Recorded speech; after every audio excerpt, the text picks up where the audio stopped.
Welcome back to my channel. For today's video ay nagluluto ako ng dinner namin. So today is Thursday night. Yan, kaya may bisita ko. Nandito yung kapatid ko.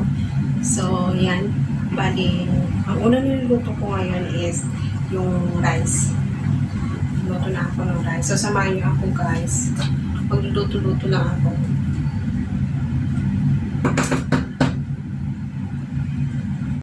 Guys, ito yung rice na niluto ko. Bali yung rice, nilagyan ko siya ng tomato paste. Yan. Kasi minsan yung rice nila dito, walang lasa. Kaya yan, nilagyan ko siya ng tomato paste, Arabic style. Yan. Tapos ginisa ko din siya ng mga seasoning like Maggi, and then tomato paste, at yung lagi kong ginagamit, asin. So guys, ang next na ipiprepare ko is yung ipiprito ko na isda. So meron kaming isda dito. Ayan. Alaki na isda. Pero guys, ito pala, yung kung napanood niyo yung before na video ko, yung nag-fishing kami, yung fishing time, ito yung nakuha namin. So ngayon po palang lulutuin.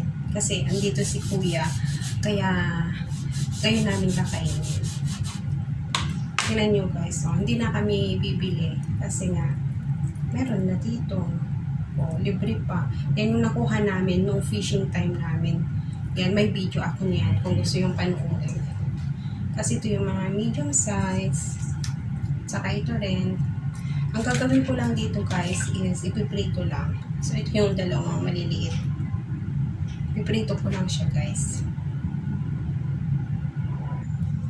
So yan, andyan si kuya. Bisita ko po siya ngayon kasi day off mabukas. Yan. This one good fish, no? Yeah, big. Nakuha namin to sa sa pag-fishing namin last time. Malaki. Hinintay ka namin para lutuin. Yan. Lagay ko lang yan dyan. Lalabas muna kayo? Sige. Makaluto na ako mamaya yan. Yan guys, lumabas muna sila. Kasi may pupuntahan. So, habang nasa labas sila, mag-prepare na ako ng dinner namin. At ito, ipiprito ko rin siya guys. Kabalatan ko lang siya ng pahapyaw. Pero hindi siya totally na yung babalatan lahat. Kumbaga maglilip ako ng strand na hindi siya nabalatan. Then, ipa-fry ko din. So, ang ulam namin, talong na prito at saka isda na prito. So,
isa, wala kang aasahan kundi ang sarili mo. So, ikaw ang magluluto para sa sarili mo, maglalaba para sa sarili mo, lahat. I-prepare mo para sa sarili mo kasi talagang wala kang ibang aasahan. So, dito, lahat gagawin mo. Kaya, yung mga OFW dyan, nakagaya ko, shoutout sa inyo, alam ko kung ano yung mga pinagdadaanan nyo kasi pinagdadaanan ko din yan. Laban lang.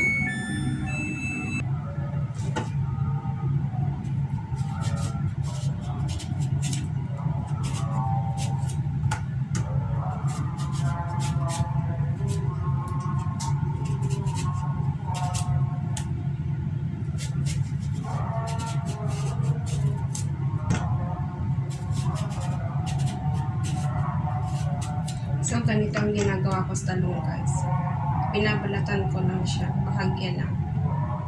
Yan.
Guys, parang nasunog aking niluluto ko.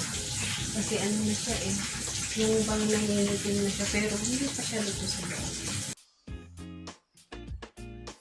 So guys, habang nagluluto ako, ay magpugas muna ako ng aking mga ginamit.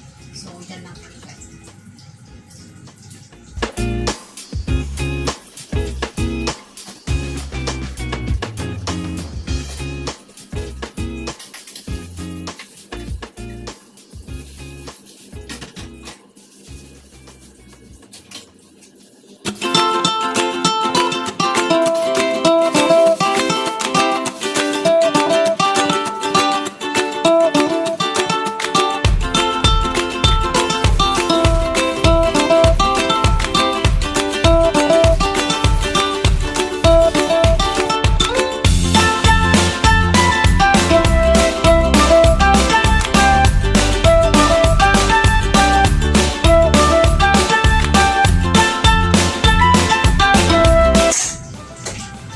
Yan, tapos na akong maghugas.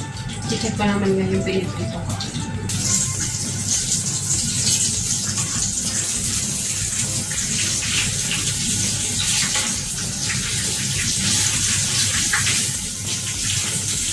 Guys, susunod na. Tingnan mo, sunod. Kulay laki. Sunod na. So, luto na itong dalawa, guys. So, dalawa na tayo dito.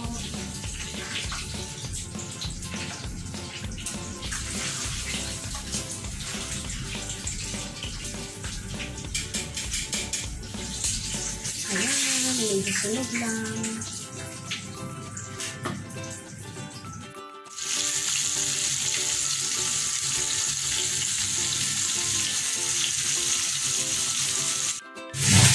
Guys, kaya susunod ko na ang talong. Habang nagtitito ako, prito ko na rin itong talong. So, ang ginagawa ko dito guys, binabad ko muna sa ng tubig. Saka ko pipigain para hindi mamalito sa mamaya. So, yan.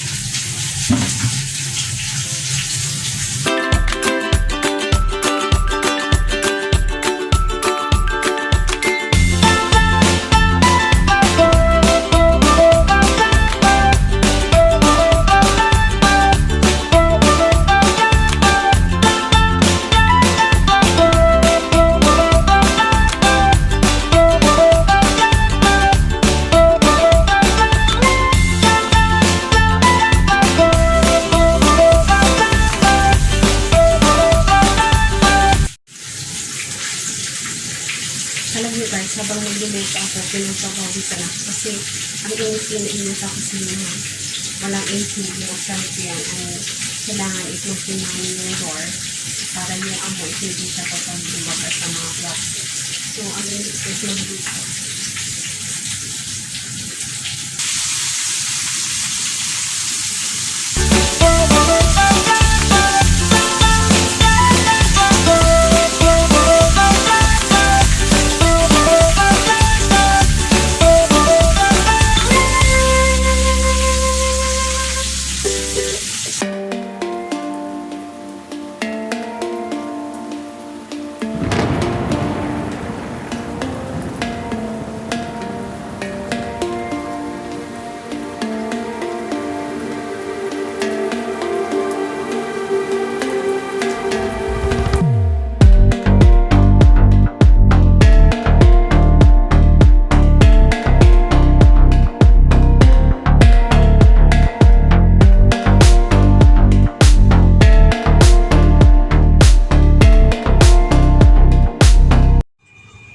Ayan! Finally, tapos na tayong magluto.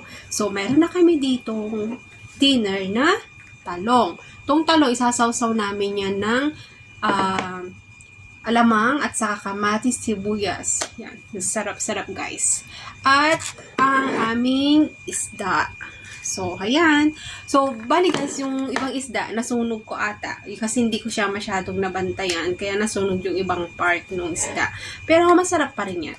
So, maraming salamat guys. Kasi sinamahan nyo ako sa aking pagluluto sa aming hapunan. So, kung ikaw ay bago lang sa aking channel, don't forget to like and subscribe at pakishare na rin ang ating videos. And don't forget to click the bell button below para updated ka sa mga bagong videos ko. Thank you for watching, guys! Bye! See you in my next video!